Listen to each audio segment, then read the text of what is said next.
ಹೋಗ್ತಾರೆ ಏನಂತೆಲ್ಲ ಒಂದು ವರ್ಷದ ನಾವು ಡೀಟೇಲ್ಸ್ ತೆಗೆದಿದ್ದೇವೆ, ನೀವು ನೋಡಿದ್ದೀರಲ್ಲ. ಉಡುಪಿ ಜಿಲ್ಲೆಯ ಬಡನಿಡಿಯೂರು ಗ್ರಾಮ ಪಂಚಾಯತ್ನ ಅಭಿವೃದ್ಧಿ ಅಧಿಕಾರಿಯ ವಿರುದ್ಧ ಗ್ರಾಮಸ್ಥರು ಪ್ರತಿಭಟನೆಯನ್ನ ನಡೆಸಿದ್ದಾರೆ.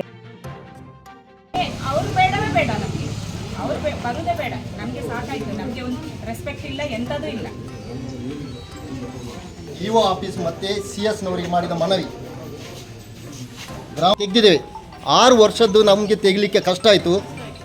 ಹಾಗಾಗಿ ಇವರು ಎಷ್ಟು ಸಮಯಕ್ಕೆ ಪಂಚಾಯತಿಗೆ ಬರ್ತಾರೆ, ಎಷ್ಟು ಸಮಯಕ್ಕೆ ಇಲ್ಲಿಂದ ಬಿಟ್ಟು ಹೋಗ್ತಾರೆ, ಯಾವ ದಿವಸ ಪಂಚಾಯತಿಗೆ ಬರ್ತಾರೆ, ಯಾವ ದಿವಸ ಬರುವುದಿಲ್ಲ, ಎಲ್ಲ ಡೀಟೇಲ್ಸ್ ಇದರಲ್ಲಿ ಉಂಟು. ಸುಮಾರು 6 ವರ್ಷದಿಂದ ಬಡನಿಡಿಯೂರು ಗ್ರಾಮ ಪಂಚಾಯತ್ನ ಅಭಿವೃದ್ಧಿ ಅಧಿಕಾರಿಯಾಗಿ ಕಾರ್ಯನಿರ್ವಹಿಸುತ್ತಿರುವ ಮಾಲತಿ ಎಂಬ ಅಧಿಕಾರಿಯು ಜನರೊಂದಿಗೆ ದರ್ಪದಿಂದ ವರ್ತಿಸುತ್ತಿದ್ದು, ಈ ಅಧಿಕಾರಿಯ ಮೇಲೆ ಪಂಚಾಯತ್ನಲ್ಲಿ ಅನೇಕ ಆರೋಪಗಳಿರುವುದಾಗಿ ಪ್ರತಿಭಟನೆಕಾರರು ತಿಳಿಸಿದ್ದಾರೆ. 6 ವರ್ಷದಿಂದ ಇಲ್ಲೇ ಜಂಡ ಊರುದಂತೆ ವಿಚಿತ್ರ, ಇದು ಎಲ್ಲಿಯೂ ನಡೆಯುವುದಿಲ್ಲ ಇಂಥದ್ದು. ಇದನ್ನು ಕೋರ್ಟಿನಲ್ಲಿದ್ದು ಕೋರ್ಟಿನಲ್ಲಿದ್ದು ಬೆಂಗಳೂರಿಗೆ ಹೋಗಿ ಪಂಚಾಯತ್ ರಾಜ್ ಸಚಿವರಿಂದ ಆದೇಶವನ್ನು ತಂದು ಪುನರ್ವರ್ಗಾವಣೆ ಇಲ್ಲಿಯೇ ಮಾಡಬೇಕಂತ, ತನ್ನನ್ನು ಪ್ರತಿಷ್ಠಾಪಿಸಬೇಕಂತ ಈ ಒಂದು ದೊಡ್ಡ ಷಡ್ಯಂತ್ರ. ಬೇರೆ ಜನ ಇಲ್ವಾ, PDOಗಳಿಲ್ವಾ? ಎಲ್ಲ ಕಡೆ ಚೇಂಜ್ ಆಗಬೇಕಲ್ಲ, ಜನರೆಲ್ಲ ಕೇಳಿ. ಬೇಡವೇ ಬೇಡ, ಬೇಡವೇ ಬೇಡ. ಮುತ್ತಿ ಅಂದ್ರೆ ಈಶ್ವರ್ ಮಲ್ಪೆ ಅವರಿಗೂ ತೊಂದರೆ ಕೊಟ್ಟಂತ ಈ PDO, ಇಂಥವರೆಲ್ಲ ಈ ಪ್ರದೇಶಕ್ಕೆ ಬೇಕಾ?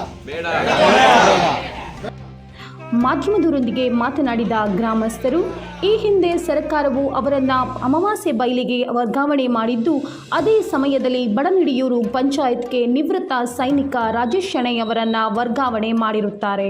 ಆದರೆ ಮಾಲತಿಯವರು ಈ ವರ್ಗಾವಣೆಯನ್ನ ನ್ಯಾಯಾಲಯದಲ್ಲಿ ಪ್ರಶ್ನಿಸಿ ತಡೆಯಾಜ್ಞೆಯನ್ನ ತಂದಿರುತ್ತಾರೆ.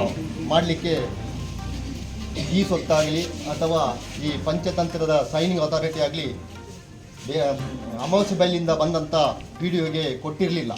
ಹಾಗೆ ಎಲ್ಲ ಕಡತಗಳು ಹಾಗೆ ಬಾಕಿ ಉಳಿದಿದೆ. ಅದಕ್ಕಾಗಿ ನಾವು ಇದರಿಂದ ಗ್ರಾಮದಲ್ಲಿ ಯಾವುದೇ ಅಭಿವೃದ್ಧಿ ಕಾರ್ಯಗಳು ಮತ್ತು ಗ್ರಾಮಸ್ಥರ ಕೆಲಸ ಕಾರ್ಯಗಳು ನಡೆಯದೆ ಆಡಳಿತ ಸ್ಥಗಿತಗೊಂಡಿರುತ್ತದೆ. ಈ ಮಧ್ಯೆ ಮಾಲತಿಯವರು ನ್ಯಾಯಾಲಯದಿಂದ ವಿಚಾರಣೆ ಬಾಕಿ ಇರುವಂತೆಯೇ ತನ್ನ ಪ್ರಭಾವವನ್ನು ಬಳಸಿ ವರ್ಗಾವಣೆಯನ್ನು ರದ್ದುಗೊಳಿಸಿರುತ್ತಾರೆ ಎಂಬುದಾಗಿ ತಿಳಿಸಿದ್ದಾರೆ.